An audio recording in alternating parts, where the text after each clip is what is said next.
Un saludo para todas y todos, espero que se encuentren muy bien. Vamos entonces a culminar con la discusión acerca del texto de las raíces de la psicología contemporánea. En el video anterior hemos trabajado al padre de la psicología, Wilhelm Wundt. También hemos trabajado a Wilhelm Dilthey. Y en este rato vamos a trabajar a otros dos autores, uno que es el padre del conductismo, que es John Watson, y al padre del psicoanálisis, que es Sigmund Freud. Eh, Vamos a trabajar, a pesar de que en el texto está primero Freud y luego Watson, vamos a hacer una inversión, digámoslo así. Vamos a trabajar un rato primero Watson y después nos vamos a ocupar de Freud. Bueno, voy a compartir aquí la pantalla.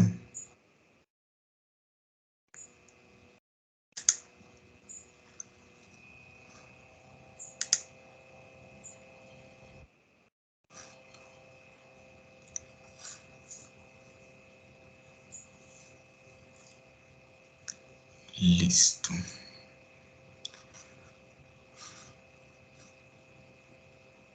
Bueno,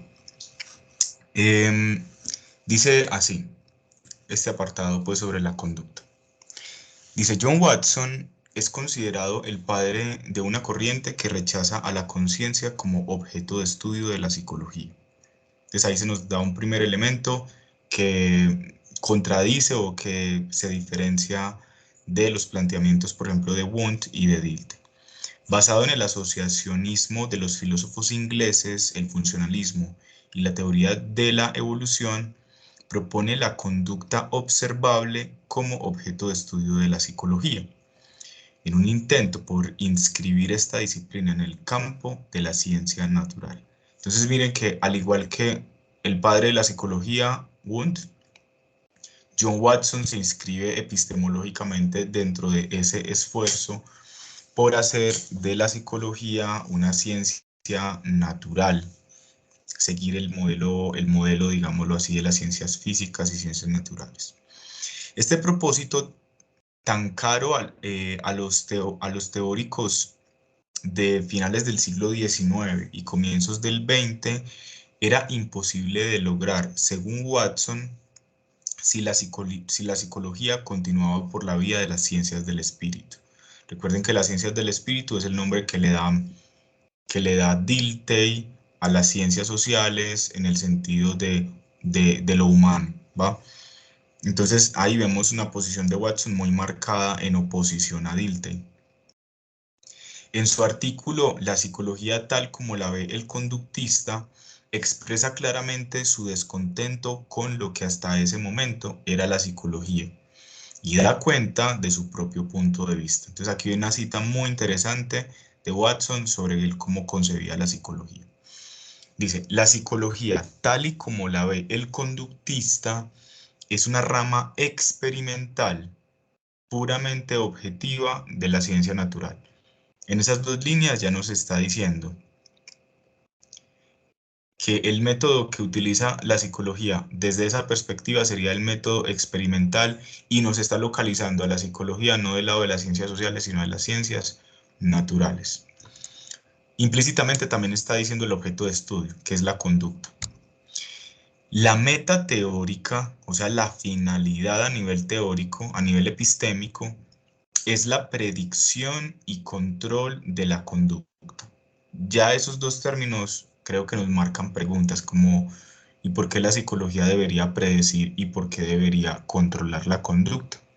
¿Cierto? Un poco como en el sentido de problematizar la idea de Watson.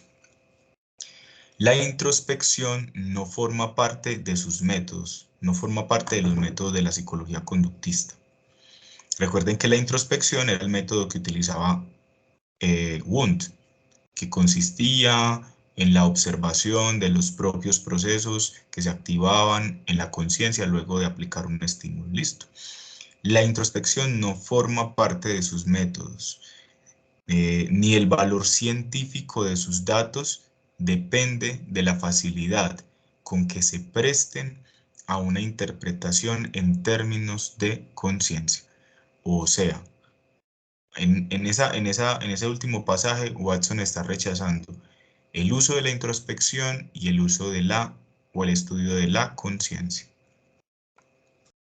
Lo que viene es muy interesante. El conductista, en sus esfuerzos por lograr un esquema unitario, o sea, como único, de la conducta animal, no reconoce línea divisoria entre el ser humano y el animal.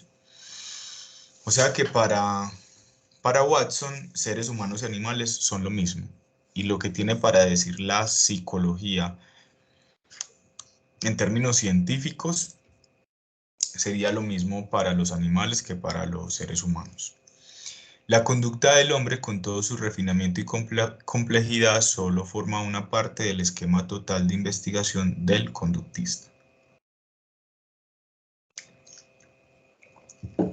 Entonces, en este pasaje está quedando muy claro cuál es la posición epistemológica de Watson. Es una posición que uno rápidamente puede localizar como una posición positivista de la ciencia. Recuerden que cuando digo positivista me refiero al positivismo científico, no a una posición positiva ante la vida.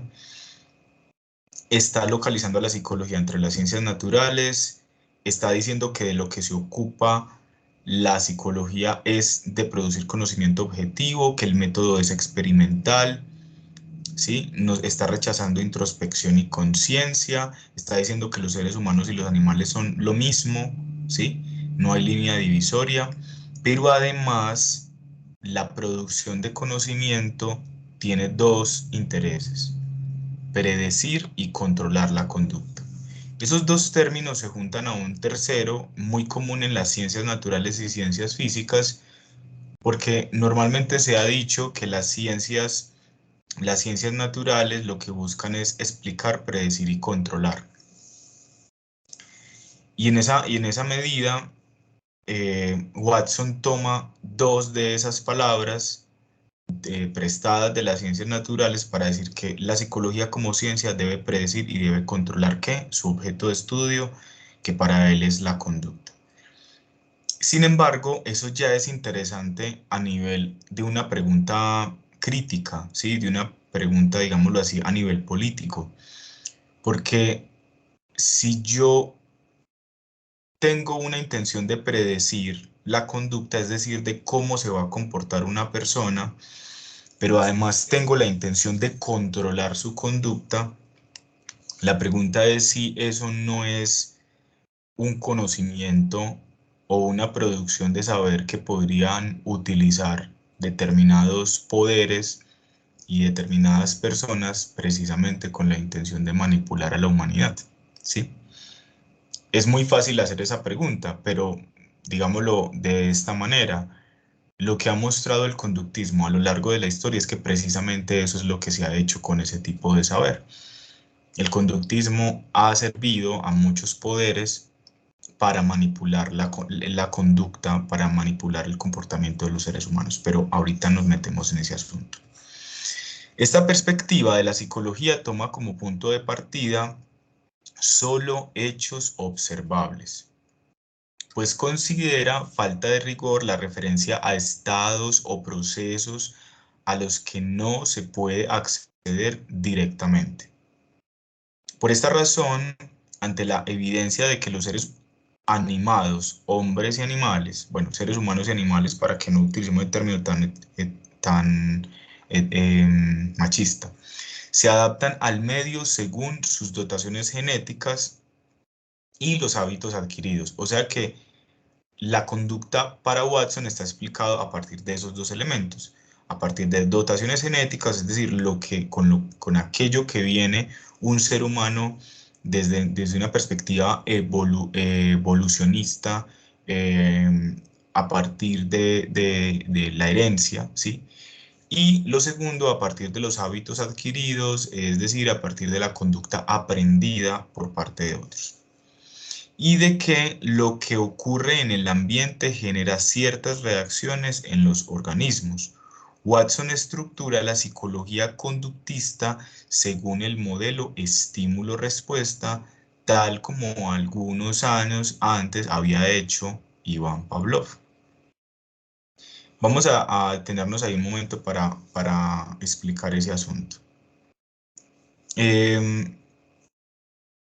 ¿Cómo así que Watson va a explicar la psicología conductista, va a explicar la conducta del ser humano a partir del esquema o el modelo estímulo-respuesta?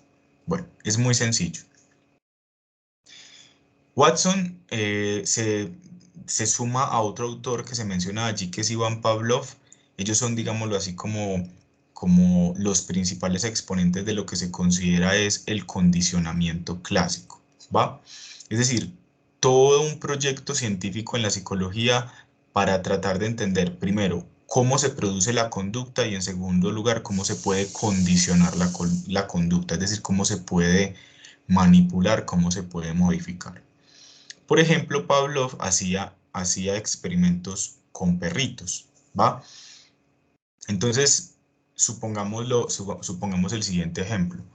Pavlov tiene un perro y entonces Pavlov le presenta un estímulo. Ese estímulo es una coquita, digámoslo así, con alimento. Supongamos eso, ¿va? O un pedazo de carne, algo de alimento, ¿cierto? El perrito apenas ve la comida, tiene una respuesta, entonces ahí vamos a utilizar los conceptos, la comida es el estímulo y el perrito tiene una respuesta que es observable directamente y es la salivación, ¿cierto? Una respuesta, pues, digamos, a nivel biológico. En términos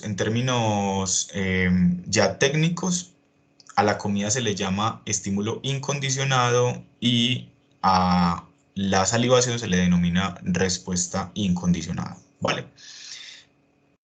Digamos que eso va a establecer como una cierta relación, porque lo que va a considerar Watson y Pavlov es que pareciera que toda conducta de los seres humanos y de los animales está dada por el hecho de que primero hubo un estímulo que le produjo esa respuesta, como si hubiera estímulos y respuestas que estuvieran íntimamente conectados, ¿va? Entonces, como a ellos no les interesaba solamente eso, sino condicionar, es decir, modificar la conducta o introducir ciertos estímulos, digámoslo así, como que no tenían nada que ver para que guardaran como cierta relación. Entonces, en ese ejemplo del perro, Pavlov va a introducir, por ejemplo, otro estímulo que se llama, llamémoslo una campana, ¿va? Técnicamente se denomina estímulo neutro. ¿Por qué es neutro? Porque cuando tú haces sonar la campana, al perrito no se le produce nada, ¿vale? ¿Qué va a hacer Pavlov? Una cosa que es muy común para quienes hemos tenido mascotas, cuando estamos intentando adiestrarlos.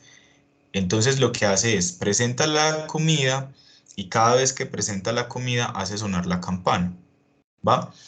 Y entonces eso lo hace de manera repetida con el animal, de manera repetida, hasta que el perrito lo que va haciendo es que va asociando el sonido de la campana con el alimento. A tal punto que Pavlov ya no presenta la comida, sino que al hacer sonar la campana, el mismo sonido de la campana produce la salivación en el perro. El estímulo ha dejado de ser neutro a convertirse en un estímulo condicionado, ¿cierto?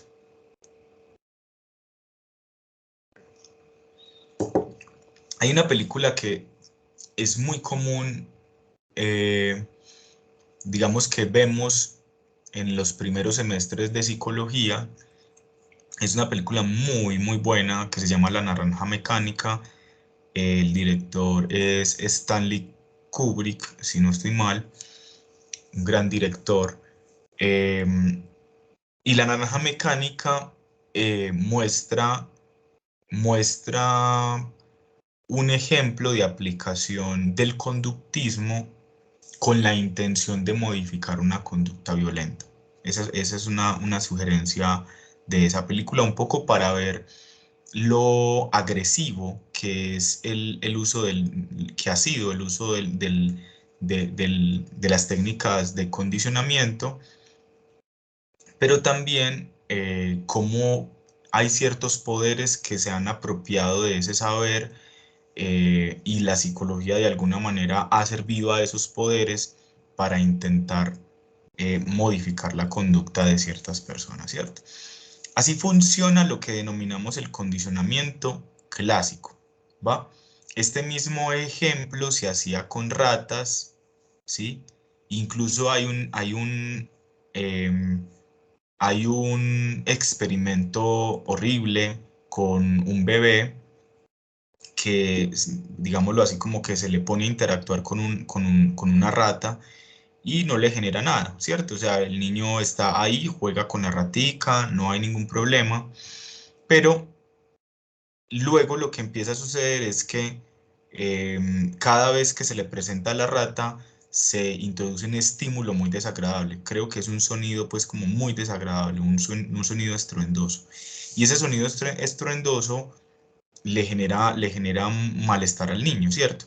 Entonces lo que se le va generando es una asociación del ruido con la rata, y entonces luego cada vez que el niño va viendo la rata, pues entonces desarrolla esa respuesta pues desagradable, ¿cierto? Em, Eso es lo que tiene que ver con el condicionamiento clásico, estímulo y respuesta.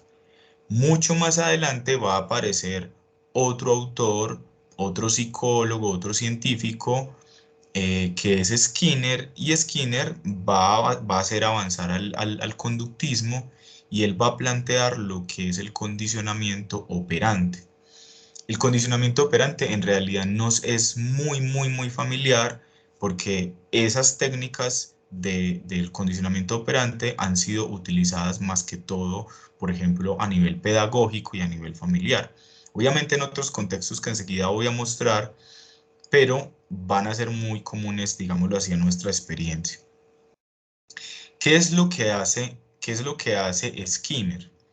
Skinner, con el condicionamiento operante, lo que introduce es estímulos que se consideran como premios y castigos, con la intención de aumentar, de reforzar una conducta esperada para que ella se mantenga en el tiempo, o, digámoslo de esta manera, eh, introducir estímulos que son negativos, que lo que intentan es desincentivar una conducta que no es esperada, ¿sí? Entonces lo vemos muy, muy común en los niños del preescolar o en los niños del colegio, con una técnica que se llama la economía de fichas. Todos, muy probablemente, todas, muy probablemente conocemos esa técnica. Y es que al niño se le pone caritas felices y caritas tristes según sea su comportamiento, ¿va? Y la carita feliz es finalmente un estímulo que intenta reforzar a manera de premio, que intenta estimular el aumento y el mantenimiento de una determinada conducta, mientras que la carita triste es un estímulo negativo, desagradable, que lo que intenta es disminuir una conducta que no es esperada. Esto se puede hacer agregando estímulos o retirando estímulos. Piensen, por ejemplo, en el contexto familiar, cuando hay una conducta, que es esperada, ¿va? Esa conducta esperada es que el niño, eh, digamos, aumente su rendimiento en la escuela, ¿vale? Eso es lo que ese es el punto de partida, esa es la conducta que se espera, ¿vale? Entonces, se puede introducir un estímulo o se puede retirar un estímulo, ¿va? Cuando el niño empieza a mostrar buenos resultados, que le está yendo bien, que está obteniendo buenas notas, entonces se puede reforzar agregando un estímulo positivo, como por ejemplo, no sé, darle un regalo, ¿cierto? Que es muy común en los padres. Entonces le está yendo bien en el colegio, entonces se le da un obsequio, algo que al niño le guste, ¿cierto? Entonces, estás agregando un estímulo que es un premio y estás intentando que eso aumente. Si se sigue manejando bien, le voy a dar otro premio, por ejemplo, ¿va? Le voy a dar otro regalo. Pero también lo que se puede hacer en el condicionamiento operante es retirar un estímulo negativo que también funciona de alguna manera como si fuera un premio. Entonces al niño le dicen, bueno, como te ha ido muy bien en la escuela, como has tenido muy buenas notas, entonces este fin de semana no nos tienes que ayudar, no sé, a hacer las tareas de la casa, ¿cierto? Es decir, está retirando un estímulo negativo con la intención de incentivar, ¿cierto? Eso mismo se puede hacer con una conducta, con la intención de reducir una conducta no esperada.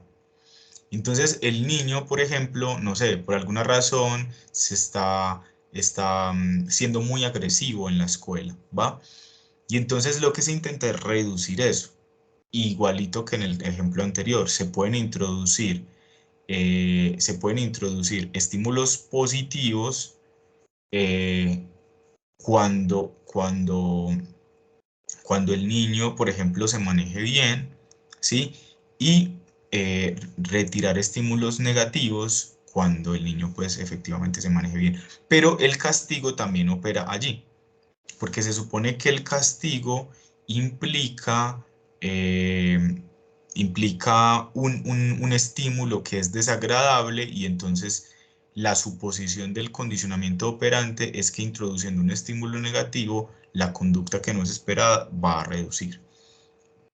Entonces, por ejemplo, el niño se sigue manejando muy mal, según las expectativas de los padres.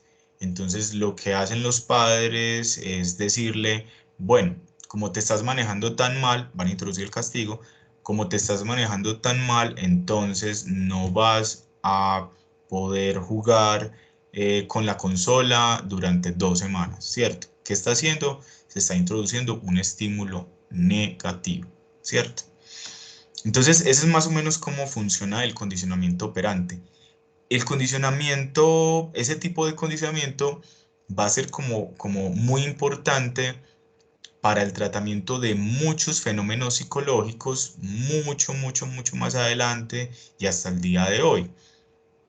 Toda conducta que se pretende extinguir o que se pretende disminuir y toda conducta que se pretende reforzar y que permanezca en el tiempo, eh, van a ser intervenidas a partir de determinadas técnicas conductistas.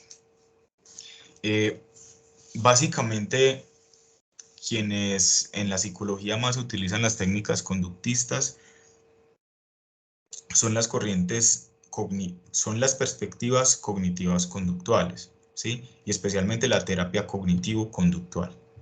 ¿Va?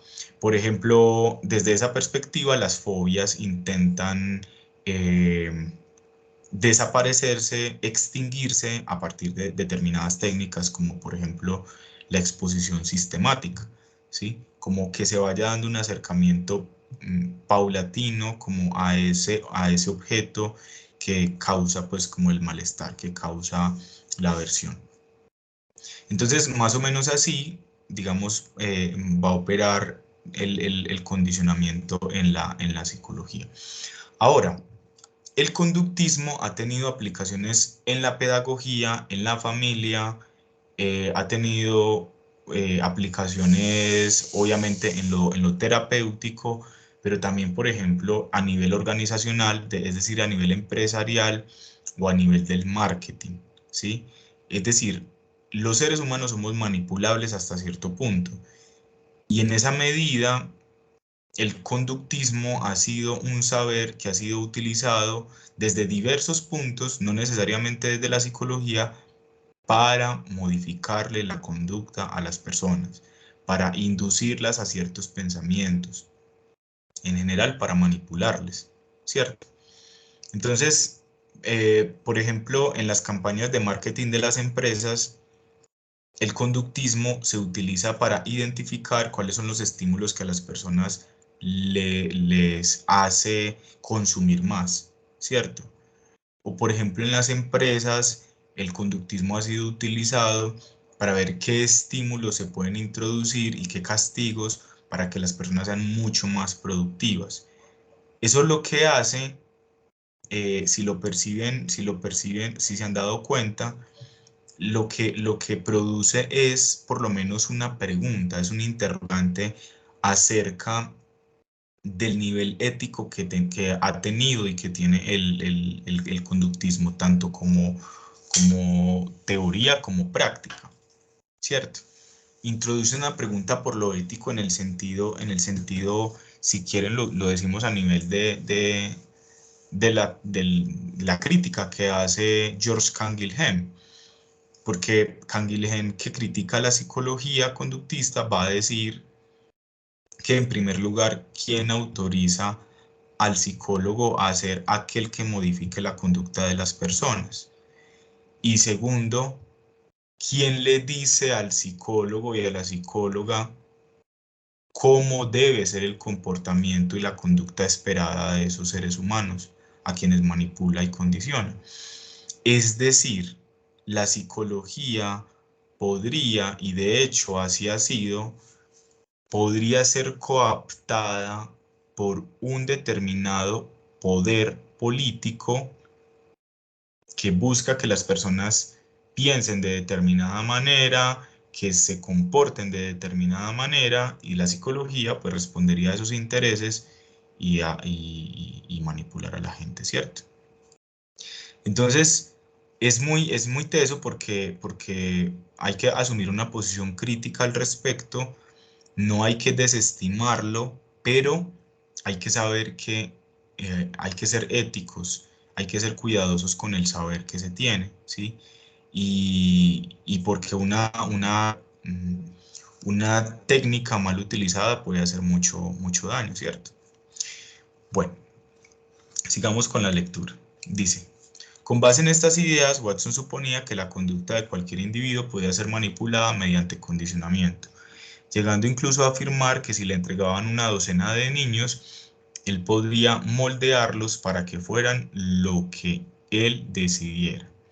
La cita textual que aparece en su obra El comportamiento es la siguiente. Esta cita que viene es clásica, pues.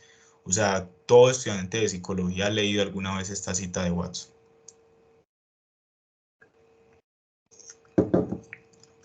Dice, denme una docena de niños saludables, bien formados y mi propio mundo para criarlos, y yo les garantizo tomar uno al azar para convertirlo en cualquier especialista que pueda seleccionar.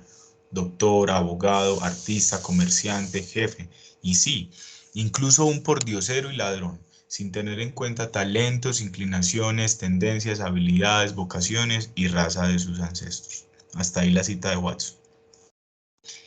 Esta es una cita muy tesa porque de alguna manera él lo que está diciendo, de manera implícita lo que está diciendo es que el ser humano es full condicionable.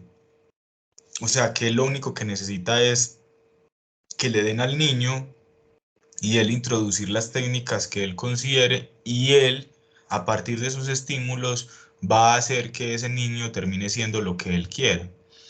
O sea, lo que hay aquí es una visión del ser humano que ya nos habíamos encontrado con los estoicos, y es asumir que el niño es como si fuera, el ser humano cuando nace es como si fuera una hoja en blanco y que está absolutamente determinado por el ambiente. Es decir, la concepción del conductismo es de un ser humano absolutamente pasivo. Y por eso insisto en lo siguiente, todas esas posturas hay que problematizarlas.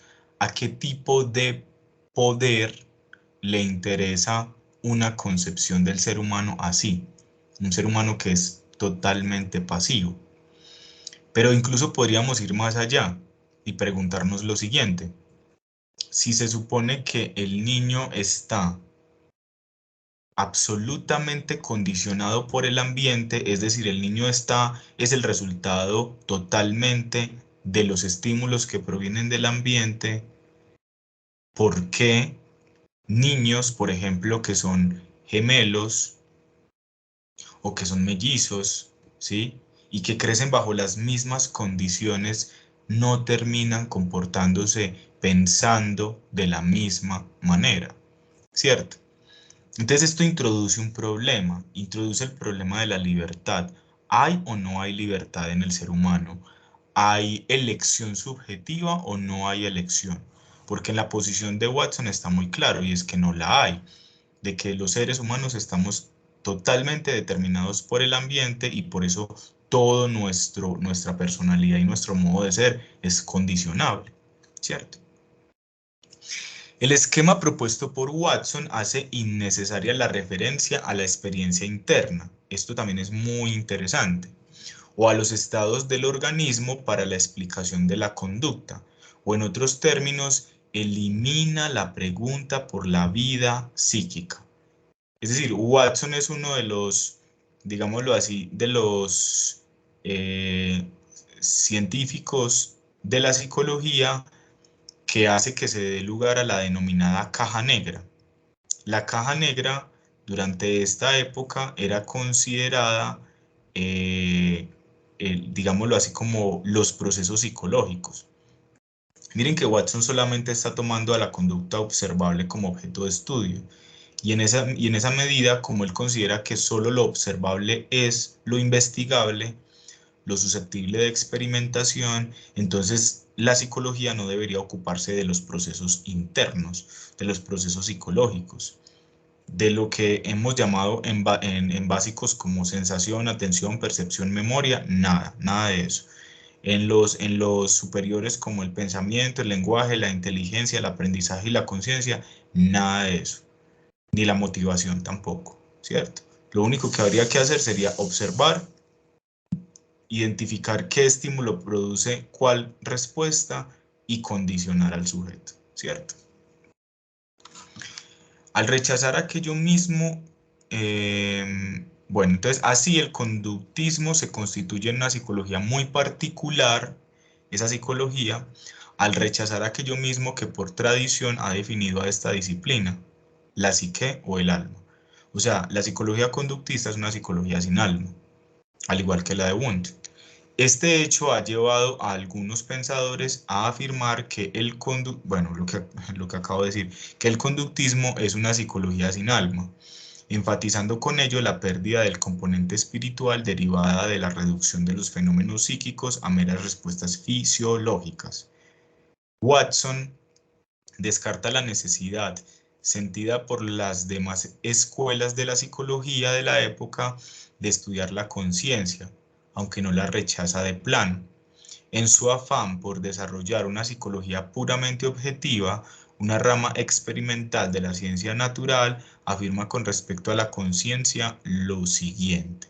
Dice, nuestra posición puede prescindir de la conciencia en el sentido psicológico, o sea, no nos interesa la conciencia. Para nosotros, la observación separada de los estados de conciencia no pertenece a la tarea del psicólogo, de la misma manera que no pertenece a la del físico. O sea, él está pensando la psicología como si fuera una ciencia física. Podríamos decir que esto es un retorno a la utilización ingenua y no refleja de la conciencia. En este sentido, podemos afirmar que la conciencia es el instrumento o herramienta de todos los científicos. Determinar si esta herramienta es empleada correctamente por los científicos es un asunto de la filosofía, no de la psicología. Ok.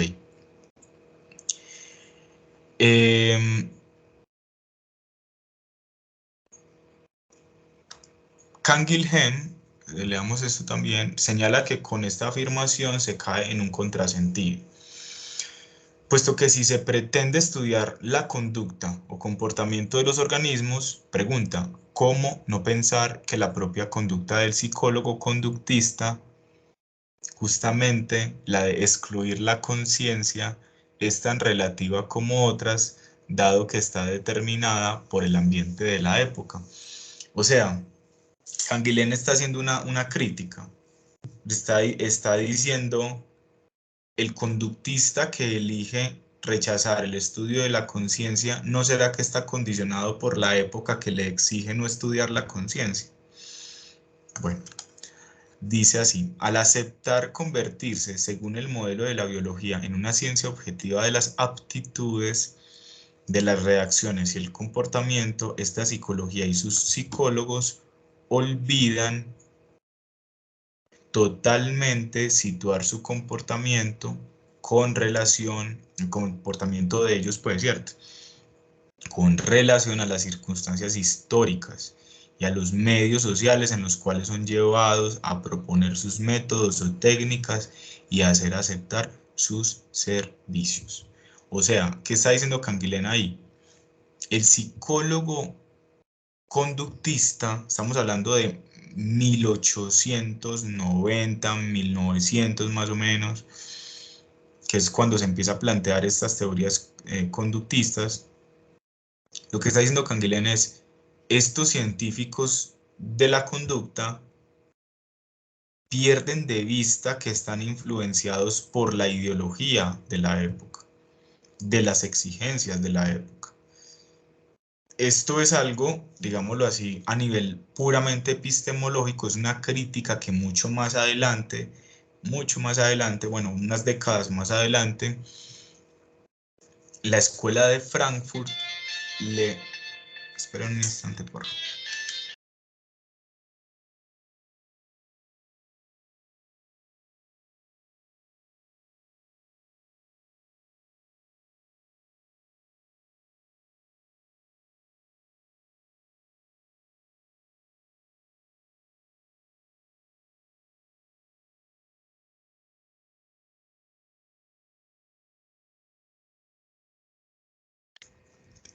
Bueno, entonces lo que desestiman es que hay, hay factores, bueno, la escuela de Frankfurt lo que va a hacer es que va a cuestionar desde una perspectiva epistemológica que se denomina el paradigma sociocrítico, va a criticar al pospositivismo, incluso pues a toda esta línea, porque esta línea asume que lo que hace el científico es netamente objetivo, que ellos no están influenciados por nada de la cultura, por nada de la historia, por nada del poder, ¿cierto?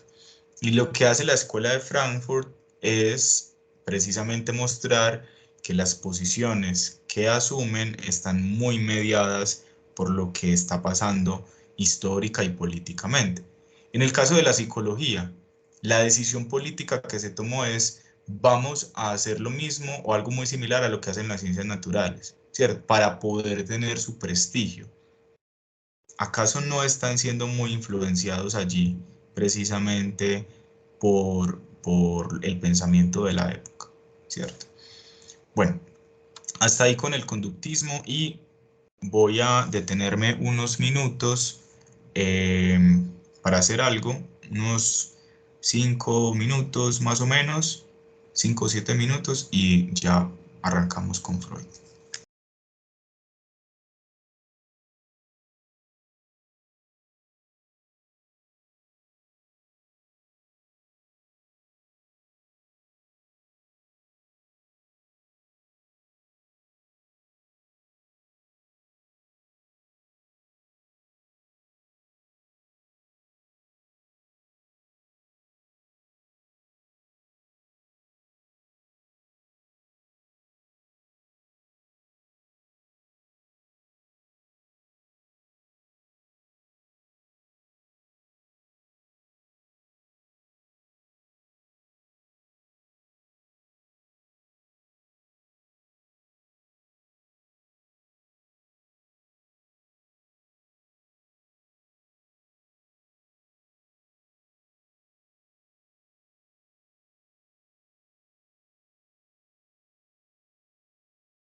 Bien, ahora vamos a seguir entonces con Freud y con ello pues culminaríamos el análisis de estos 4 autores que nos presenta este capítulo, ¿no? Bueno, sobre Freud no me voy a ceñir tanto al texto para tener la oportunidad de contarles otras cositas y que se amplíe pues como un poquito al respecto, ¿no? Bueno, lo primero que podríamos decir sobre Freud, sobre Sigmund Freud, es que él era un médico, un neurólogo vienés,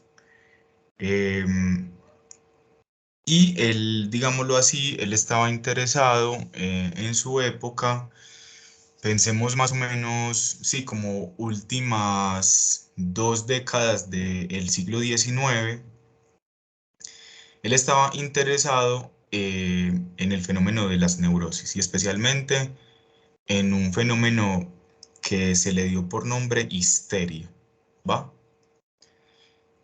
Antes de explicarles un poquito sobre qué significa eso de la histeria, Freud, digámoslo así, es el padre del psicoanálisis, pero en un momento él está desarrollando, digamos, su ciencia como un aporte a la psicología. Es decir, él se está pensando sus desarrollos para que hagan parte de la psicología. Sin embargo, y en muchas ocasiones lo denomina así. Sin embargo, pues el objeto de estudio de la psicología termina enfocándose mucho en la conciencia para la época de él y el psicoanálisis poco a poco va descubriendo, no por capricho, sino por descubrimiento, que los determinantes del ser humano se juegan a nivel inconsciente. Eso hace que el objeto de estudio, que aquí en el texto se denomina el alma inconsciente, el objeto de estudio del psicoanálisis termine siendo diferente al de la psicología. Y eso va a marcar pues como una diferenciación notable a tal punto de que hoy en día no se considere al psicoanálisis como una corriente de la psicología, ¿sí? Lo más parecido que hay al psicoanálisis, parecido a nivel digámoslo así, como de que toman varios conceptos, aunque hace modificaciones, de que se producen nuevas teorías a partir de lo dicho por Freud, lo más parecido es la psicología o el modelo psicodinámico.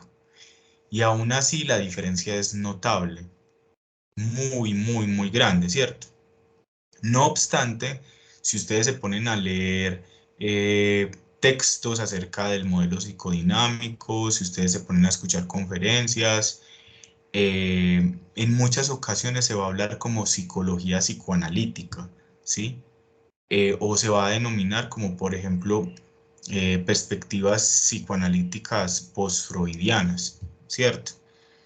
Entonces, esa distinción tiene mucho que ver con, en primer lugar, con la discusión epistemológica acerca de los objetos de estudio, pero en segundo lugar, una discusión a nivel teórico de qué es psicoanálisis y qué es psicología, ¿cierto? Entonces, por ejemplo, los requisitos que Freud planteaba para que algo se denominara psicoanálisis no se cumplen hoy en día en los modelos psicodinámicos. Y no tiene que ser así, es decir, la psicología dinámica no tenía por qué haber seguido fielmente el modelo freudiano y no tenía por qué hacerlo porque finalmente la ciencia se desarrolla por lugares muy diversos, ¿cierto? Pero finalmente eso marca una distinción que hay que reconocer y que, bueno, pone, digámoslo así, como el funcionamiento y la lectura sobre puntos muy distintos, ¿no? Entonces volvamos al asunto de la histeria. Piensa en la histeria, en primer lugar, a nivel fenoménico, o sea, al nivel de los fenómenos, como una manifestación en la cual un hombre o una mujer reporta que tiene, por ejemplo, una parálisis en una parte de su cuerpo y que al momento de hacerse los exámenes médicos, los exámenes salen absolutamente favorables, no hay ninguna alteración de orden biológico, de orden anatómico, de orden orgánico, ¿cierto? O pensemos, por ejemplo, en otros fenómenos, como por ejemplo, no sé, una tos, ¿sí? Un dolor en una determinada parte del cuerpo. No sé si podríamos llamarlo de esta manera, pero por ejemplo un tic, ¿sí? Y que cuando se le está buscando una fuente orgánica, una fuente biológica, no se encuentra, ¿sí? O sea, cuando se hacen los exámenes todo está correcto. Pues bien, en la época de Freud, el fenómeno de la histeria era más que todo reconocido en mujeres. Se consideraba que las mujeres eran las únicas que padecían de histeria. Y entonces las mujeres llegaban con estos síntomas al médico, por ejemplo, con una parálisis en una extremidad. Y los médicos, muy marcados por un sistema patriarcal, por un enfoque muy machista, no, la respuesta de ellos no fue como, hay algo aquí que nos falta entender. La respuesta de ellos fue, las mujeres mienten, ¿cierto? Incluso llegaron a plantear ideas muy machistas y sexistas, como que lo que le ocurría a las mujeres que eran diagnosticadas con histeria es que les faltaba sexo. Y de hecho, los consoladores, los vibradores, fueron creados precisamente como una técnica para la histeria, ¿cierto? El invento fue muy favorable, pero digámoslo así como que no tan apropiado para el fenómeno de la histeria, porque no, digámoslo así, no correspondía pues como propiamente a ello. Freud, siendo un médico de la época, por alguna razón había desarrollado como cierta sensibilidad hacia la subjetividad y entonces este señor, en vez de decir que las mujeres estaban fingiendo y perdón, y no escuchar, digámoslo así, como el dolor, el malestar de estas mujeres, lo que hace es escucharlas, ¿cierto? Entonces él se pone a investigar el fenómeno de la histeria.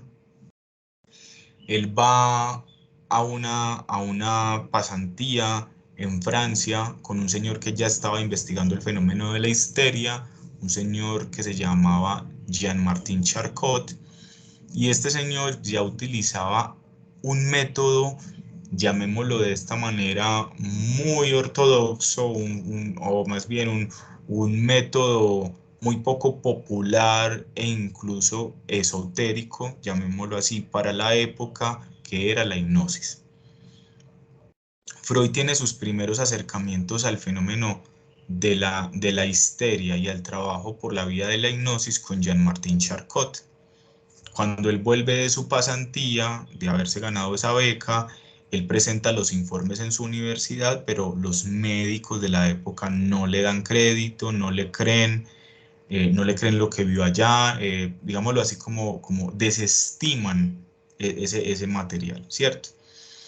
Freud, que tenía un gran espíritu científico, lo que hace es tratar de investigar mucho más sobre el fenómeno de la histeria, pero entonces empiezan a negarle la entrada a ciertos hospitales, pues a ciertos pacientes. Y de hecho en un momento, eh, en sus investigaciones sobre la histeria se da cuenta de que la histeria no es únicamente en las mujeres, sino también en los hombres. Entonces, en un congreso de médicos presenta a un paciente hombre con fenómenos de histeria, perdón, con síntomas de histeria, y pues hay un aplauso, digámoslo así, como muy cortés y tal, pero finalmente los médicos de la época les molesta, no, les incomoda los planteamientos de Freud porque ponen en cuestionamiento las ideas de ellos, ¿cierto? Histeria viene de la palabra histerón. Histerón es el útero. Entonces es como si del principio el fenómeno se hubiera considerado que era únicamente en las mujeres. Bueno, Freud desde ahí empieza a descubrir que no es un fenómeno exclusivo en las mujeres. Bien, lo que hace luego Freud es, tratando de intervenir ese asunto de la histeria, se encuentra con un señor que se llama Joseph Breuer, Y Joseph Breuer es el creador. No sé si ustedes han escuchado la expresión hacer catarsis. Cuando dice hacer catarsis es como descargarse en el sentido de sacar los sentimientos, de decir cosas que uno tiene muy reservadas, muy guardadas, ¿cierto? Y entonces, espérenme un instante.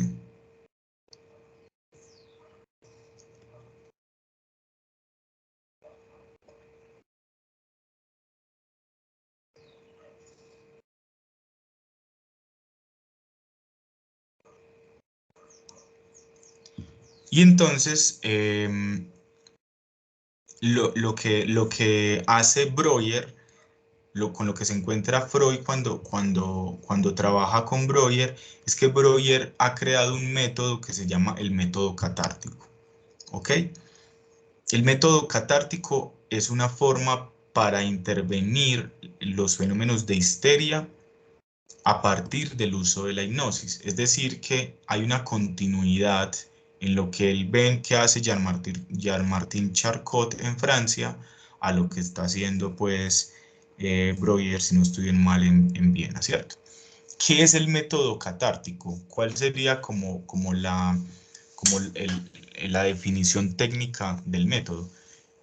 Eh, el método catártico una, es un método que mediante la hipnosis pretende la abreacción de un afecto que se encuentra reprimido.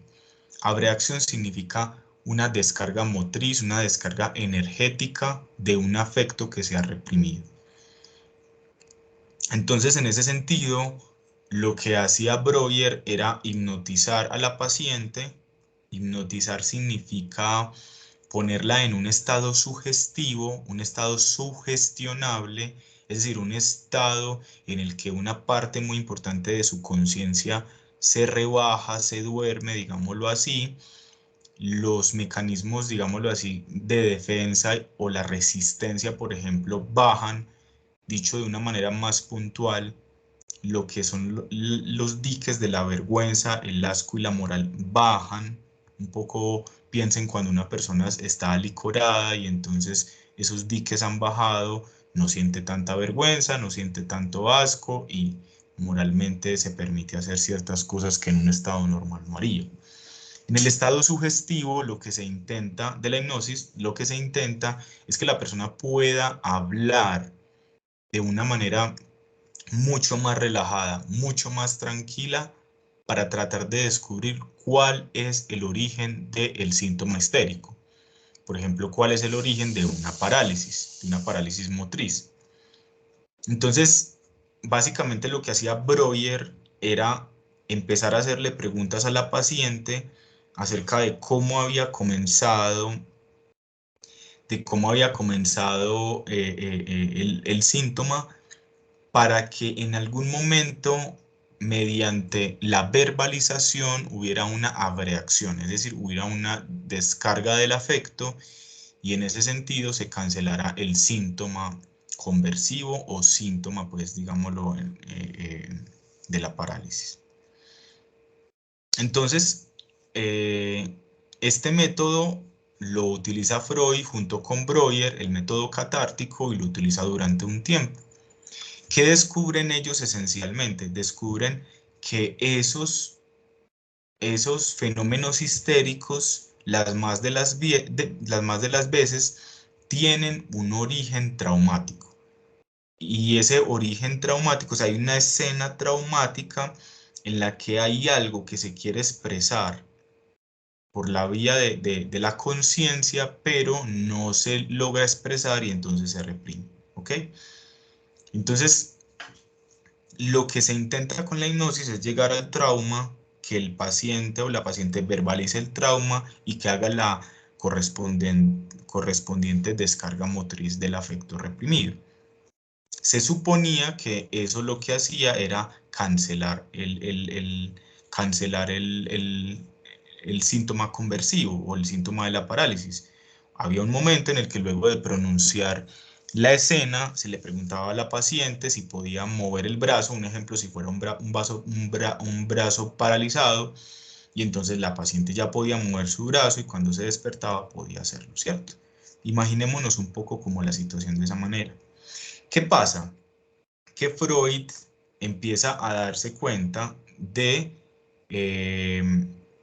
básicamente como de tres problemas que tiene el uso de la hipnosis. El primero es que no todos los pacientes eran sugestionables, o sea, no todos los pacientes se dejaban hipnotizar. El segundo es que se daba cuenta que en algunos pacientes al cabo de unos días o al cabo de unas semanas los síntomas conversivos le volvían. Y tercero, que la hipnosis no le permitía al paciente enfrentarse con las propias resistencias que en un estado normal le impedían hablar acerca del origen del trauma. O sea, ¿por qué se utilizaba la hipnosis? Porque en estado de sugestión la persona podía recordar con mayor facilidad el origen traumático, pero en un estado normal el paciente no recordaba fácilmente. Es decir, como que algo se resistía en su psiquismo para poder hablar de ese origen traumático. Entonces Freud se da cuenta de que la hipnosis impide vérselas con la resistencia, o sea, como con una fuerza psíquica que hay que impide el saber. Entonces, ¿qué va a hacer Freud? Freud va a abandonar el método catártico, se va a separar de Joseph Breuer y va a fundar lo que es y lo que entendemos como psicoanálisis. Entonces, esto nos da una claridad y es, el psicoanálisis no tiene nada que ver con el uso de la hipnosis. El psicoanálisis no utiliza la hipnosis. Freud utilizaba la hipnosis antes de crear el psicoanálisis, ¿cierto?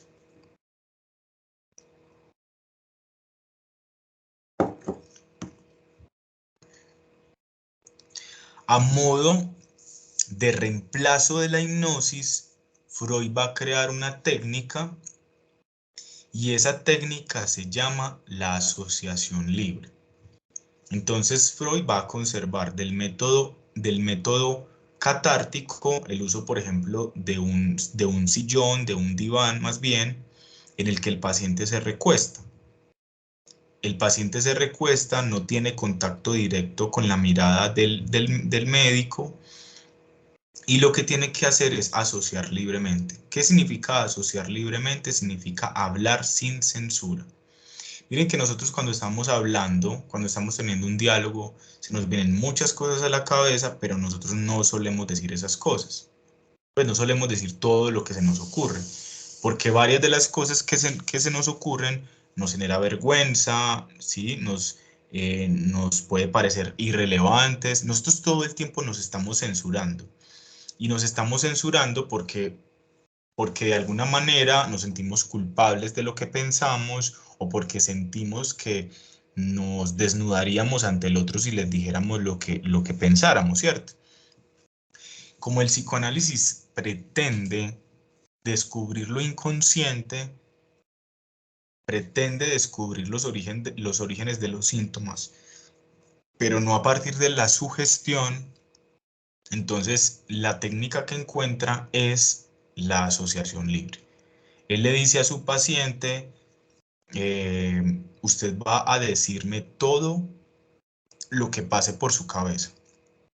Así le resulte vergonzoso, así usted se le ocurra una palabra o una frase que no tiene nada que ver con lo que está diciendo, usted lo va a decir.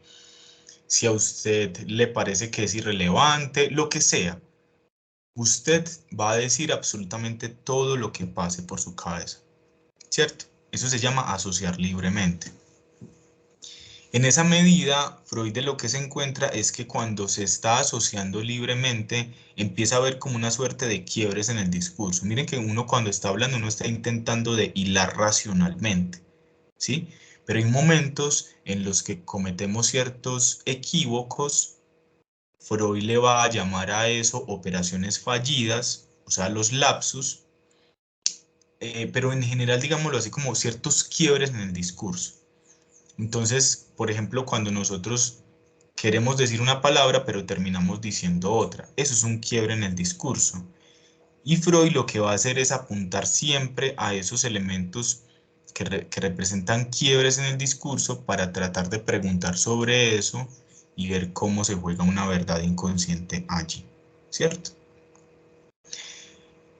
Freud también va a hacer uso, por ejemplo, del análisis de los sueños, la interpretación de los sueños, pero no a partir como de un manual de interpretación, sino a partir de lo que el paciente asocia sobre el sueño. Es decir, Freud tiene claro que quien sabe cuál es el sentido del sueño es el soñante, no él, y entonces lo que hace es preguntas para ver eso con qué está relacionado, ¿cierto? En suma, lo que hace Freud, digámoslo así como con la asociación libre, es empezar a descubrir esos orígenes de los síntomas, especialmente de síntomas neuróticos a nivel obsesivo, a nivel histérico, a nivel fóbico, ¿vale? Y entonces él empieza a descubrir que hay un montón de determinantes inconscientes que se juegan a la hora de tomar ciertas decisiones, de inhibirse para asumir ciertos deseos, ¿sí? Es decir, es como si la realidad psíquica que siempre se había considerado que estaba dominada por el yo, en realidad Freud descubre que es esencialmente marcada por procesos que son de orden inconsciente, ¿sí? Luego Freud descubre una cosa muy polémica para su época es una época victoriana, una época muy reservada, muy reprimida a nivel de la sexualidad, y Freud lo que se empieza a encontrar, lo que empieza a escuchar en los orígenes traumáticos de los síntomas de sus pacientes no es otra cosa que la sexualidad infantil. Entonces, eso es muy polémico porque en esa época se consideraba que la sexualidad solamente comenzaba con la pubertad. La pubertad es un concepto de orden médico, de orden biológico, y es en la medida en que se considera que la sexualidad solamente empieza cuando los órganos genitales han madurado suficientemente para hablar de que ese hombre o esa mujer, bueno, de que ese varón o esa hembra, para utilizar los términos en la biología, serían tendrían como una cierta disposición para la sexualidad, ¿cierto? Allí es cuando empieza como esa maduración. O sea que el concepto de sexualidad en la época de Freud no era un concepto psicológico, era un concepto biológico, un concepto médico. Hoy en día nosotros sabemos que la sexualidad no tiene que ver exclusivamente con los aparatos, con los aparatos reproductores, sino que la sexualidad abarca muchas más cosas. Freud se empieza a encontrar entonces con que esas escenas traumáticas, esos conflictos psíquicos se remontan a la niñez. Y entonces, cuando los pacientes empiezan a contar cosas acerca de su niñez, Freud va descubriendo que en la niñez hay una sexualidad, ¿cierto? Y va a considerar la sexualidad entonces como una cosa más amplia. La sexualidad no tiene que ver con la reproducción y tampoco tiene que ver, eh, no tiene que ver con la penetración, no tiene que ver con el coito, eh, no tiene que ver con los aparatos reproductores de masculino y femenino, sino que la sexualidad va a tener que ver con todo aquello que se juegue en la relación entre el placer y el displacer. De hecho, Freud cuando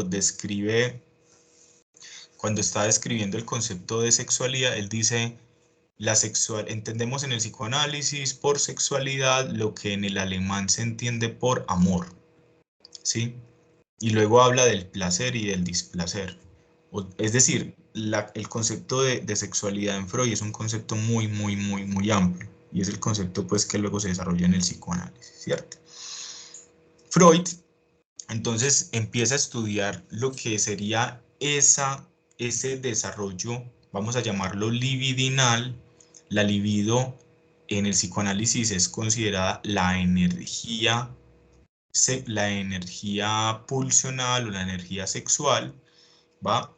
Es decir, la libido es aquello que se pretende descargar a nivel psíquico y a nivel somático para reducir una determinada tensión del aparato psíquico. ¿Cómo así?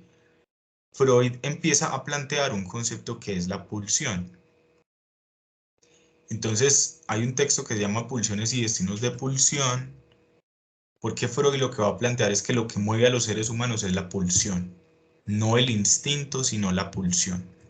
Mientras que los animales se mueven a partir del instinto, el instinto es como una regla biológica, producto de la herencia que dicta la acción.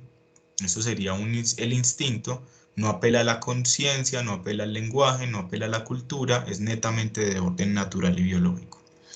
La pulsión, Freud la va a definir como un estímulo constante que proviene del límite entre lo anímico y lo somático. Es un concepto limítrofe, o sea, es un concepto fronterizo entre lo psíquico y lo somático. Pero en el planteamiento de Freud, lo que se va a decir es como si en el soma, o sea, en el funcionamiento del cuerpo, hubiera algo que buscara ser satisfecho, pero como el niño o la niña ya ha ido aprendiendo el lenguaje, la manera que tiene para poder dar una descarga, para dar una satisfacción a esa tensión de orden biológico es representarla, es ponerla en una palabra. Entonces, cuando se representa, ya eso no es lo biológico. Ahí ya vamos encontrando problemas de por qué los seres humanos somos infelices, por qué no, porque no estamos contentos con nada. Hay una tensión a nivel biológico que la única manera que alcanza para poder llamar la atención de la conciencia es la palabra. Ahí vemos la relación entre lo somático y lo anímico. Entonces, esa tensión biológica se pega, se representa en una palabra y a esto es a lo que Freud finalmente le va a llamar agencia, representante, representación de la pulsión. ¿Sí? Es decir, cuando a mí en la cabeza se me dice, necesito tomar café, eso es una agencia representante, representación. O sea, es una representación. ¿Y qué está representando? Está representando a la pulsión, que es un estímulo interior que tiene una necesidad, pero esa necesidad en realidad no se dice en palabras. En el campo del humano lo único que puede hacer es representarse con palabras. Pero cuando yo tomo café, en realidad yo no estoy cancelando ese estímulo. Yo tomo café y entonces se produce como una cierta satisfacción de esa pulsión, pero es una satisfacción que es parcial. Entonces, Freud hace una comparación con los estímulos que son exteriores. Por ejemplo, su merced mira al sol directamente y eso le genera una irritación. ¿Cuál es la acción específica? El esquema del acto reflejo. Eh, ¿Cuál es la acción específica para uno cancelar el estímulo de irritación al mirar al sol? Pues retirar la mirada, ¿cierto? O cerrar los ojitos. A diferencia de ese estímulo que es externo, la pulsión al ser interno no se puede huir de la pulsión. Eso es un problema enorme porque quiere decir que a donde vayas vas a llevar tus pulsiones, a donde vayas van a estar esos estímulos, a donde vayas vas a tener esas tensiones psíquicas, ¿cierto? Pero el otro problema es que hay una acción específica con esos estímulos externos que tiene como efecto la cancelación del estímulo. Usted cierra los ojitos, usted mira para otra parte y se cancela el estímulo. Ya el estímulo no está. Pero en el psiquismo, a nivel pulsional, las pulsiones nunca se cancelan. lo que ocurre es que se satisfacen parcialmente y la tensión que genera dentro del psiquismo se rebaja, pero en algún momento esa tensión va a volver a subir, ¿cierto? Entonces piénsenlo de esta manera. Hay algo que a nivel corporal se activa dentro de ustedes y empieza a generar cierta tensión, ¿cierto? Empieza a generar como una sensación corporal de necesidad de satisfacción. Lo que hace el psiquismo es pegar eso a una representación o a una serie de palabras, ¿sí? Entonces, la representación puede ser cualquier cosa, ¿va? Por ejemplo, me quiero ir a viajar, ¿sí? O no sé, tengo determinado deseo de orden sexual, no sé, intelectual, lo que sea, cualquier cosa que produzca placer, ¿va? O displacer. Entonces, digamos que eso se pega a esa representación, llega a la conciencia y ahora mi yo, que tiene el monopolio, digámoslo así, o el dominio de mi motricidad, hace que yo me disponga para ir a satisfacer esa pulsión, ¿cierto? Entonces, no sé, me voy y me compro un boleto para ir no sé, a otro país, o no sé, tomo mi moto y entonces me voy a viajar a la playa, no sé, lo que sea, ¿cierto? Y en ese sentido, algo de esa tensión va bajando, pero eso no quiere decir que eso se haya satisfecho totalmente la pulsión, ¿cierto? Nunca se puede satisfacer totalmente la pulsión. Entonces, Freud se va dando cuenta en el estudio de los pacientes, escuchándolos, que hay una sexualidad que es infantil. Vamos a llamar en ese desarrollo libidinal eh, una fase pregenital. Pregenital significa antes del desarrollo de los genitales. Hay una sexualidad que es pregenital. Vamos a decir una segunda cosa y es que esa sexualidad es autoerótica. Es decir, el niño o la niña toma a su cuerpo propio como objeto de satisfacción. Todas estas cosas que voy a contar a continuación pueden resultar difíciles, un poco desagradables de asumir, eh, pero finalmente, digámoslo así, es como el efecto de lo que la moral ha hecho sobre nuestra sexualidad y enseguida lo vamos a ver. Freud se da cuenta de que el niño recién nacidito lo que hace es llorar, bueno, en realidad chillar, porque necesita resolver una necesidad de autoconservación. O sea, el niño empieza funcionando de manera instintiva como un animalito. Y entonces, ante determinado chillido, la mamá llega, le da su seno y el niño empieza a succionar para alimentarse, ¿vale? Ahí está cumpliendo una función netamente instintiva y es tratar de satisfacer el hambre biológica, ¿vale? Sin embargo, al cabo de un tiempo, Freud se da cuenta de que el niño empieza a pedir la teta no para alimentarse, no para satisfacer una necesidad biológica, sino simplemente para succionar y posteriormente el niño se queda como dormidito. Entonces Freud dice, si no está cumpliendo con una necesidad de orden biológico, entonces está cumpliendo con otro tipo de satisfacción.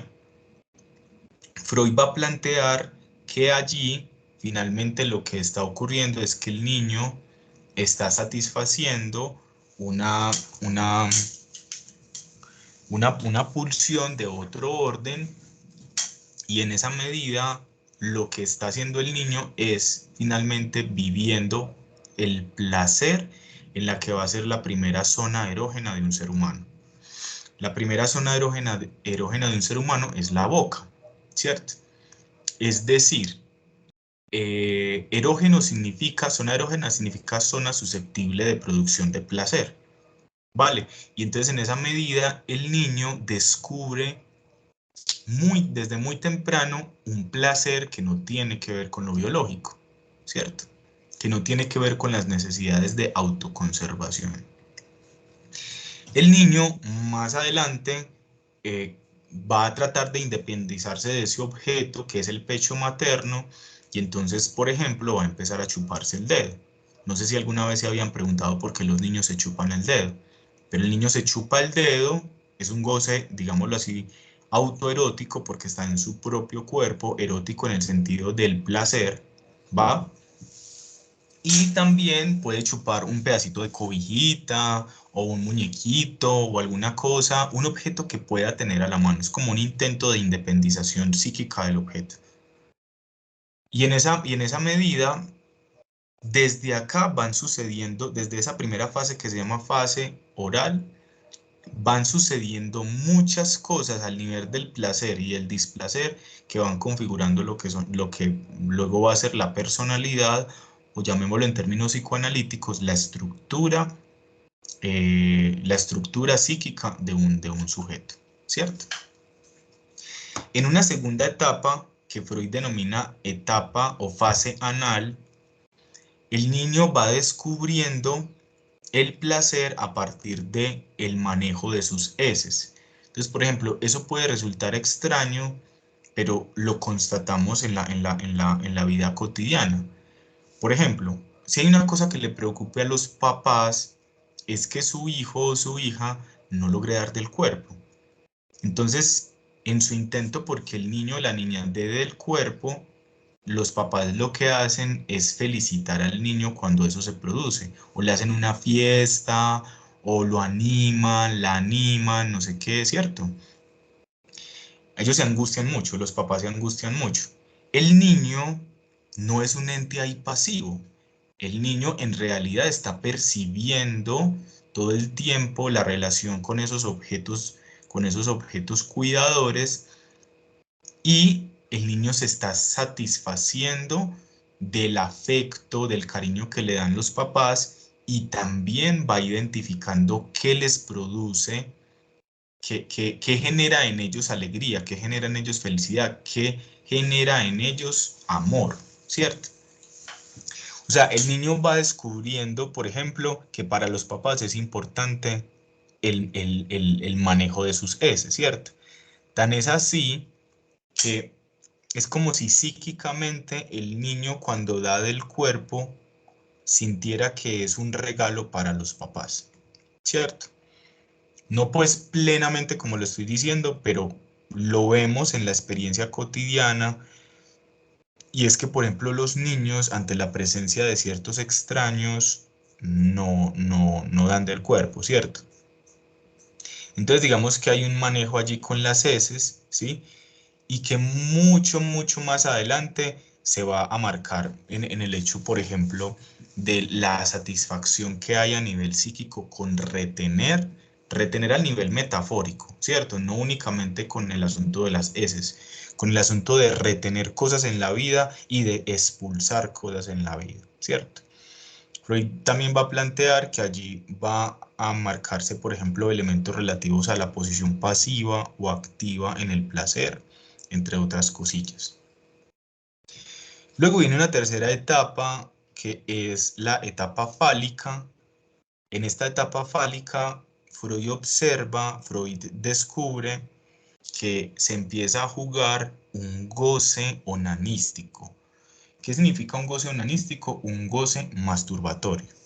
Entonces, puede sonar también muy extraño, pero también lo vemos cotidianamente. Lo que pasa es que tenemos que quitarnos un poco la moral de encima para poder ver al ser humano tal cual es. Vemos que el niño, en su exploración de su cuerpo, empieza a tocarse en sus genitales. Y la niña también hace lo mismo.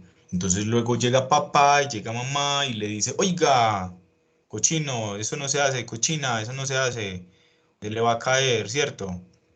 Entonces, digámoslo de esta manera, el niño está descubriendo un placer onanístico.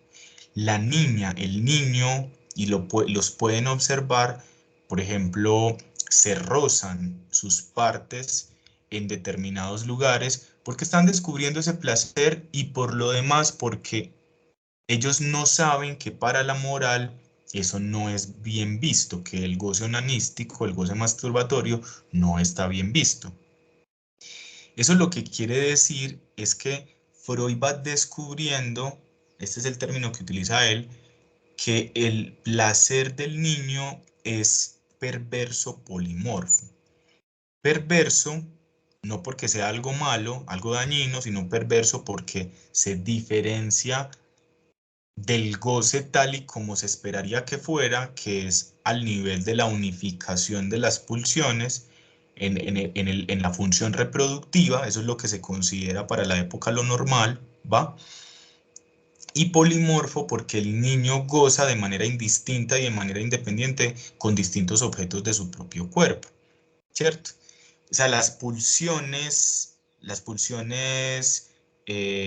orales, anales, fálica, están como independientes, ¿sí? Funcionan de manera independiente, no están unificadas en torno a una función. Pero por lo demás, el niño no sabe nada de la prohibición que hay respecto de esos goces. O sea que el goce humano, en un sentido casi que normal, es el goce perverso polimorfo. Pero para que ese niño luego pueda ingresar a la sociedad, los padres tienen que ponerle un determinado límite a ese goce que no tiene límites, y entonces allí empiezan para introducirlo en la sociedad. Eso no se hace, ¿cierto? Gas, cochino, no sé qué, no sé qué, no sé qué, ¿cierto? Y en esa medida es que el niño va descubriendo que hay algo de lo que le causa placer que le molesta o que está sancionado o que está prohibido por parte de los papás. Ahí va a empezar a aparecer una tensión, van a empezar a aparecer ciertas angustias, ¿sí? Respecto de esos goces o ese placer que el niño ha descubierto en su propio cuerpo. Más adelante, por eso es que ciertas cosas que le producen placer a los seres humanos generan culpa, ¿sí? Y generan culpa, pues porque finalmente se ha internalizado, el niño se ha identificado en algún momento con esa moralidad de parte de los padres, ¿cierto? Bueno, estamos en la fase fálica. También en esta época vemos que los niños disfrutan de ser vistos o de ver. Algo que pareciera que solamente los adultos en realidad se da desde los niños. Entonces no sé si ustedes han visto, pero el niño, por ejemplo, está ahí en una reunión familiar y se baja los pantalones, o la niña se alza la bombacha, ¿cierto? Y entonces mamá y papá tienen que decirle, oiga, no se desnuda en público, y le sube los pantalones, ¿cierto? Entonces el niño también va descubriendo que eso no está permitido, ¿cierto? Poco a poco se van instalando lo que denominé ahora como diques de la vergüenza, el asco y la moral. ¿Qué es un dique? Piensen por ejemplo como en una represa, ¿cierto? La represa está conteniendo el fluido del agua. Piensen en unas ventanitas, en unas ventanitas que se pudieran abrir. Entonces se abren y por ahí sale una cantidad. ¿Qué es el dique? El dique es algo que permite que algo pase o se contenga, ¿cierto? Entonces, ¿qué es lo que hace la vergüenza, el asco y la moral? Ponerle límite a ese goce o a ese placer del ser humano. Un placer que cuando niños era absolutamente normal, pero que luego hubo una sanción de parte de nuestros cuidadores, ¿cierto? Por ejemplo, los niños no sienten asco. Los niños, cuando están muy pequeñitos, ellos disfrutan de sus olores, ¿cierto? Muchos incluso hasta pueden tocar sus heces y no les genera ningún tipo de desagrado, ¿cierto? Pero el papá y la mamá empiezan en ese proceso de socialización, de introducirlos al lenguaje, empiezan a decirle, uy, tan cochino, vamos a bañarlo, como huele de maluco, no sé qué, no sé qué. Nosotros somos efecto de la cultura, somos efecto de lo que los otros nos van diciendo, ¿cierto? Y en esa medida el niño va descubriendo que sus olores que antes le producían placer le generan asco al otro. Y en ese sentido, cuando uno se identifica al otro, entonces yo también siento asco por mí mismo o por mí misma. No es gratuito que los seres humanos en nuestra intimidad disfrutemos de nuestros propios olores, aunque sea un olor culposo, perdón, sea un disfrute culposo.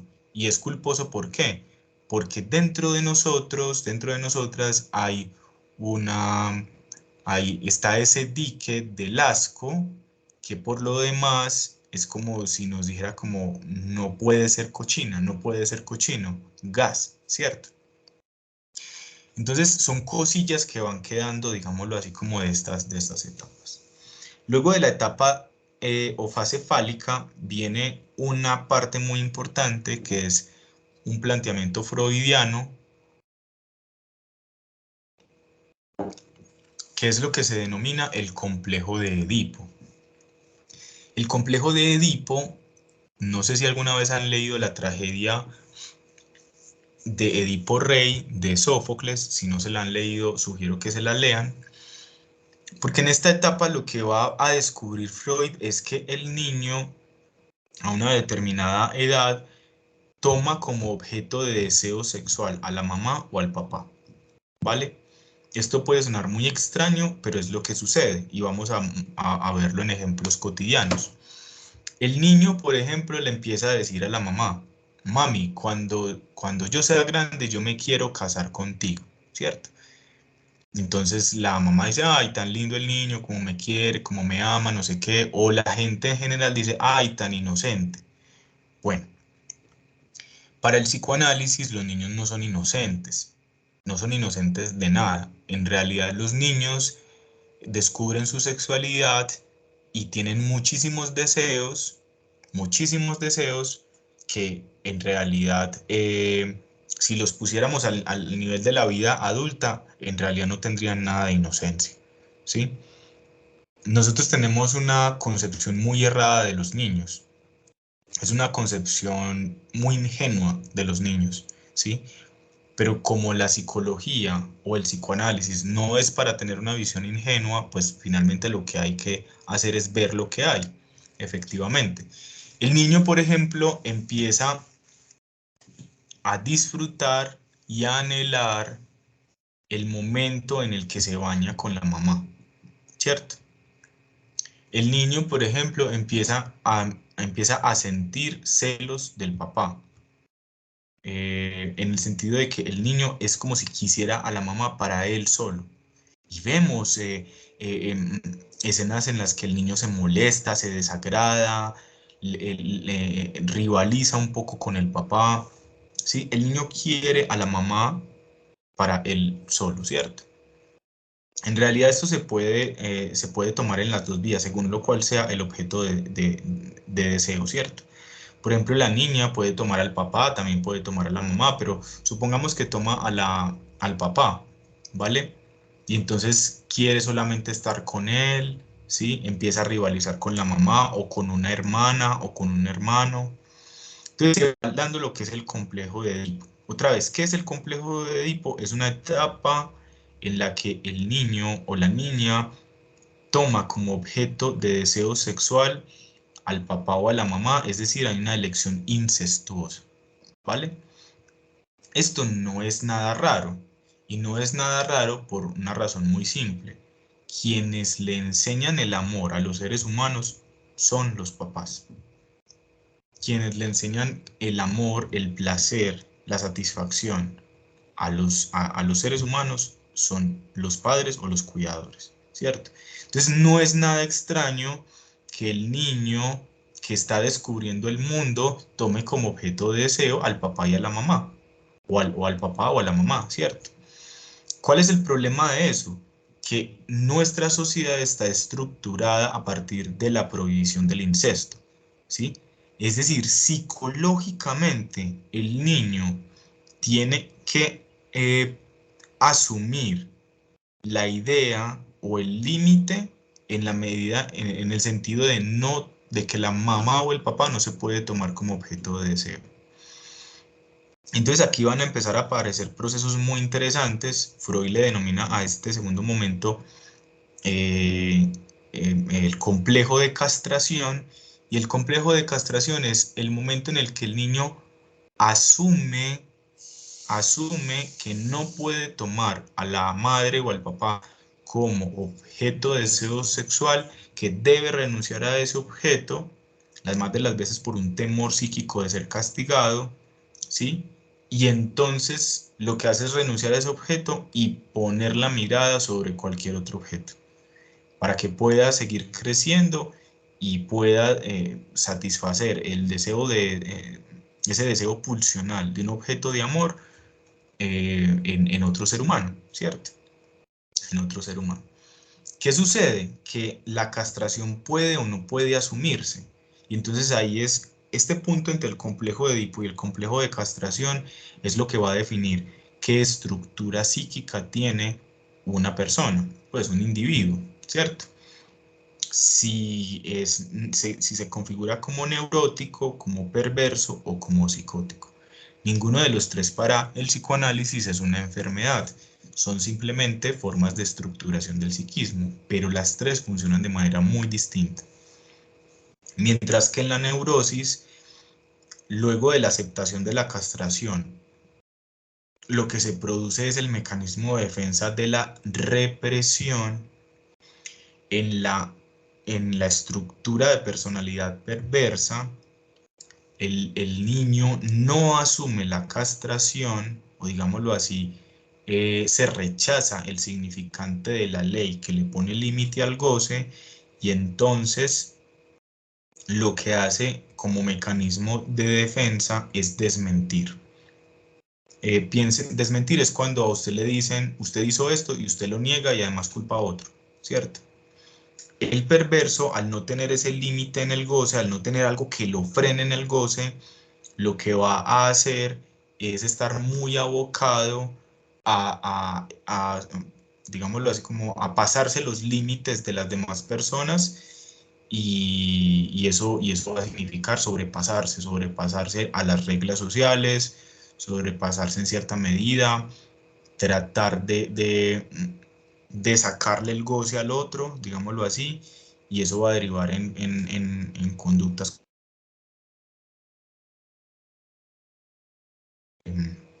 digamos,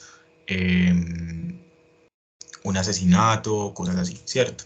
O sea, son personalidades que no tienen un límite, psíquicamente no tienen un límite. La psicosis tiene un problemilla, digámoslo así, y es que quien debió haber marcado la castración, o quien debió haber marcado el significante de la ley, lo que marca límite, pues finalmente no estuvo, no hubo significante de la marca, perdón, no hubo significante de la ley, y en consecuencia se produce un mecanismo de defensa que se llama forclusión. En la forclusión, lo que hace el psicótico es crearse una nueva realidad. ¿Va? Al crearse esa nueva realidad, eso lo va a poner en cierta incomodidad a nivel social, porque se va a desarrollar un delirio o se va a desarrollar una serie de alucinaciones, y esa es su realidad, y el problema, como diría Lacan, del psicótico es que la realidad del psicótico no es compartida por los demás.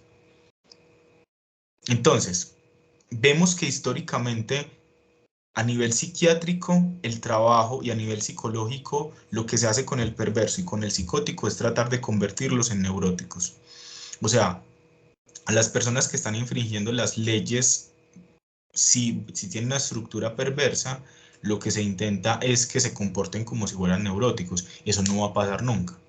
Y no va a pasar nunca porque la estructura ya está articulada, ya está jugada.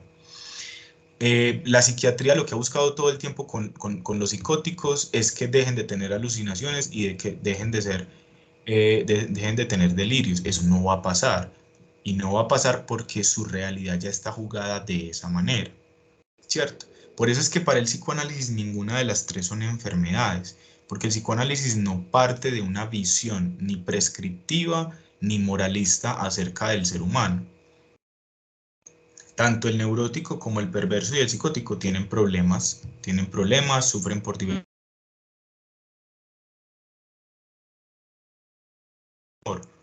que la perversión y la psicosis. No, pues lo cierto es que la sociedad está más estructurada a un nivel neurótico, digámoslo de esa manera. Pero no significa que la perversión o que la psicosis entonces sea una enfermedad, porque una enfermedad, entendida en términos biológicos, en términos médicos, es o una anomalía o una anormalidad. Y ni la perversión ni la psicosis son una anomalía o una anormalidad. ¿Qué es una anomalía o una anormalidad a nivel médico? Una anomalía es cuando, por ejemplo, un niño, digámoslo, nace con 6 dedos, o digamos, nace con 4 deditos, ¿sí?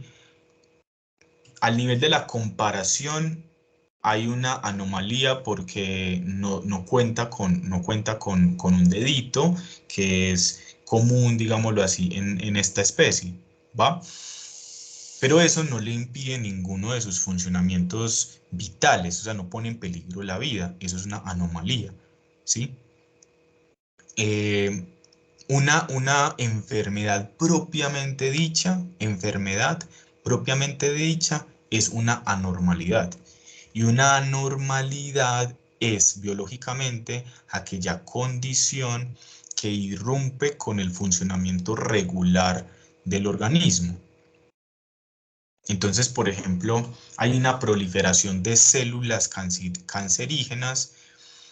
Eso rompe con la regularidad del funcionamiento del organismo y además pone en peligro esa regularidad, porque entonces esa proliferación empieza a afectar los órganos que están contiguos, tal, ¿cierto?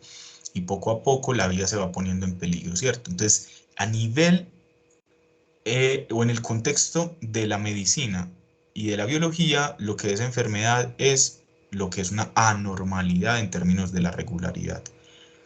Tener alucinaciones, tener un delirio, no rompe con ninguna regularidad, porque no podríamos decir que lo regular es la neurosis, o sea, eso es absurdo, ¿sí? Porque solamente sería un criterio estadístico, ¿sí? Y por otra parte, por ejemplo, no todo paciente que tiene alucinaciones o que tiene un delirio está poniendo en peligro su vida. Si es que consideráramos que la enfermedad en lo psicológico está marcado por el peligro de la vida, ¿cierto? Eso creo que ahí hay una confusión. Entonces, para el psicoanálisis ninguna de las tres es una enfermedad, ¿vale? Las tres se intervienen de manera diferente, ¿sí? Entonces, después de esa fase o ese momento del complejo de castración, ya ahí sí más adelante lo que va a ocurrir es lo que Freud denomina la amnesia infantil, etapa de latencia, y es que hay un momento en el que el niño o la niña olvida casi todas las cosas que le pasaron en su niñez. No sé si ustedes se han preguntado por qué los seres humanos casi que en general no recordamos muchas cosas de nuestra niñez, o sea, de nuestros primeros años de vida. Pues hay una razón psicológica para olvidar esas cosas, porque en esta época tuvimos tantas experiencias respecto de nuestro goce perverso polimorfo que son inaceptables para el yo, son inaceptables para la conciencia, que lo que ha ocurrido con el mecanismo de defensa de la represión es que ha tomado esos recuerdos y los ha reprimido. Pero que los haya reprimido no quiere decir que no se puedan recordar. Muchas de esas cosas sí se pueden recordar. Bien, luego, ya ahí sí más adelante va a aparecer lo que es la etapa genital propiamente dicha. Y bueno, entonces el asunto descubre esa sexualidad infantil y en general podríamos decir como que descubre que en los síntomas lo que está articulado es la sexualidad, ¿sí? hay un conflicto entre el yo y la sexualidad del ser humano que hace que se produzcan síntomas. Freud va a definir el síntoma, voy a darles dos definiciones de la palabra síntoma en el psicoanálisis. La primera definición es que el síntoma es una formación de compromiso. Freud va a decir que existe, el aparato psíquico está conformado por un yo, por un ello, por un yo y un superyo. ¿Listo?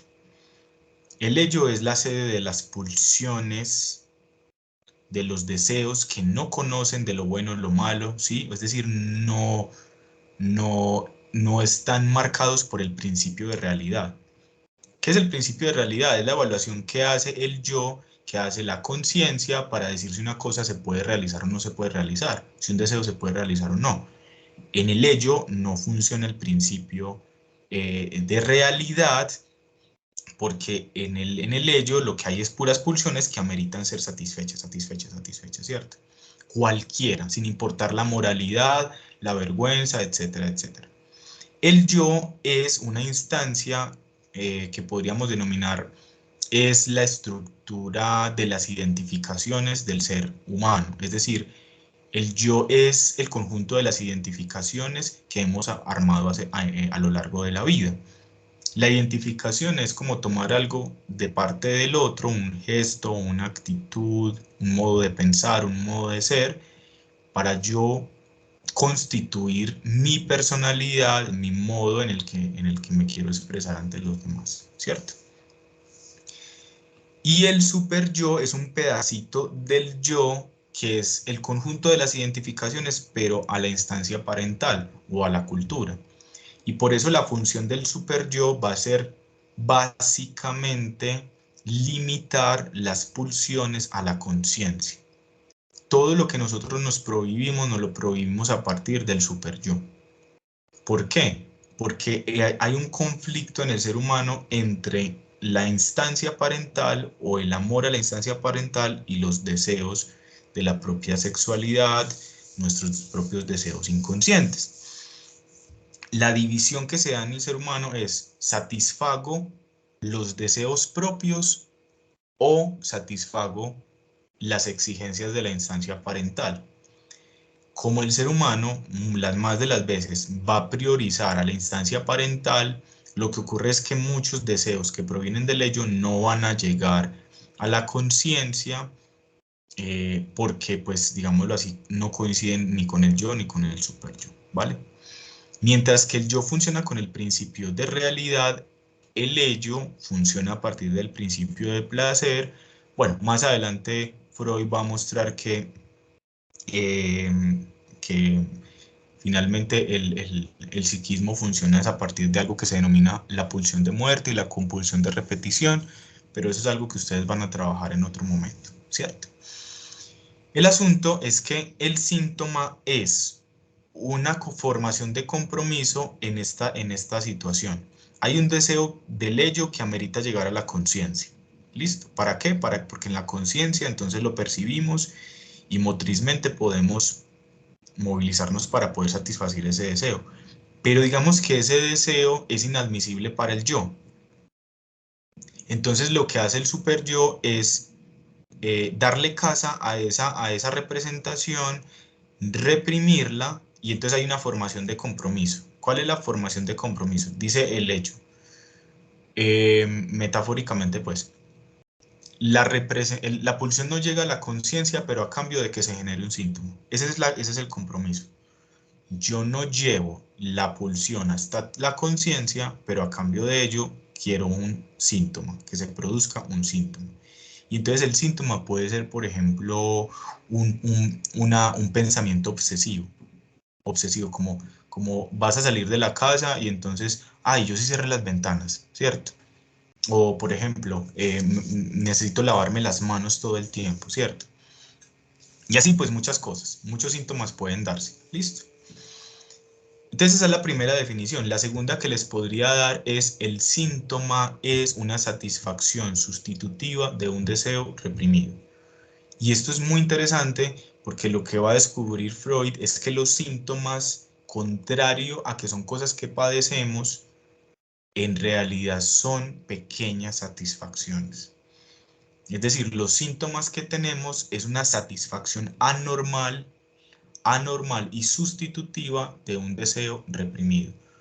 O sea, lo que hace el psiquismo es encontrar, ya que no se pudo satisfacer la pulsión tal y como era original, va y se relaciona con otras cosillas que tengan algún tipo de relación, especialmente, por ejemplo, a partir de la infancia, de cosas que se vivieron en la infancia, se arma un síntoma y el síntoma es como la satisfacción anormal que encuentra el psiquismo para poder deparar, digámoslo así, algo de placer, ¿cierto?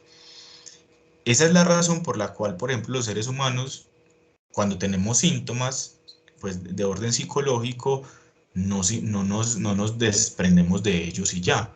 No, porque es que los síntomas están, primero, produciéndonos una satisfacción que puede ser las más de las veces inconsciente. Y en segundo lugar, nos está prestando un favor. Nos está impidiendo que nos encontremos con el deseo que es real, ¿cierto? Con el deseo verdadero. Es como un arreglo que hace el psiquismo muy interesante. ¿Cuál es el propósito del psicoanálisis, tal y como lo planteó Freud? Es hacer consciente lo inconsciente. Es decir, cancelar las resistencias que impiden el no saber, los seres humanos no quieren saber de sí mismos, cancelar las represiones y llevar lo que estaba reprimido, llevarlo a la conciencia. ¿Para qué? Para que el sujeto elija qué es lo que quiere hacer respecto de esos deseos, ¿sí? No todos los deseos se pueden cumplir, no todos los deseos se pueden satisfacer más bien, pero, digámoslo así, el sujeto puede tomar partido en eso, ¿sí? En las más de las ocasiones, en vez de generar un síntoma, hacer consciente el deseo, a pesar de que eso choque con la sociedad, con los padres, etcétera, etcétera, pueda evocarlo para reconocer su deseo y pueda tomar una posición sobre ello, ¿cierto? El psicoanálisis en esa medida es una forma de tratamiento que no busca para nada decirle al otro qué hacer, ¿sí? A diferencia, por ejemplo, del conductismo, como vimos al inicio, no va a intentar manipular al otro ni controlar la conducta, sino que lo que intenta es que el paciente se conozca, verbalice su material inconsciente y por su propia cuenta elija qué hacer sobre eso. El psicoanálisis, por ejemplo, lo que desnuda finalmente es la condición de falta que hay en el ser humano y que queremos negar todo el tiempo, que somos incompletos. Y en esa medida, el psicoanálisis termina siendo todo un trabajo de duelo sobre muchas cosas a las que tenemos que renunciar para poder permitirnos desear, ¿cierto?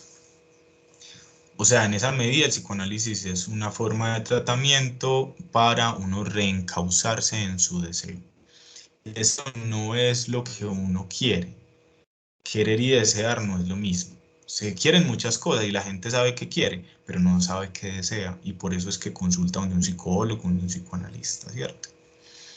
Entonces eso es más o menos lo que va a plantear el psicoanálisis. Hay una cantidad de material impresionante que produjo Freud.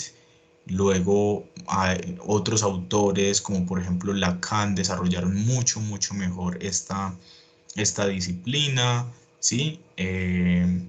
Y bueno, digamos que se ha mantenido hasta esta época, ofreciendo pues una escucha muy particular, muy específica, muy diferente a la que normalmente encontramos, por ejemplo, en una psicoterapia, en una psicología, ¿cierto? Bueno, vamos a detenernos ahí. Ahí culminamos entonces con el abordaje de este texto y nos vemos en una próxima oportunidad. Chao.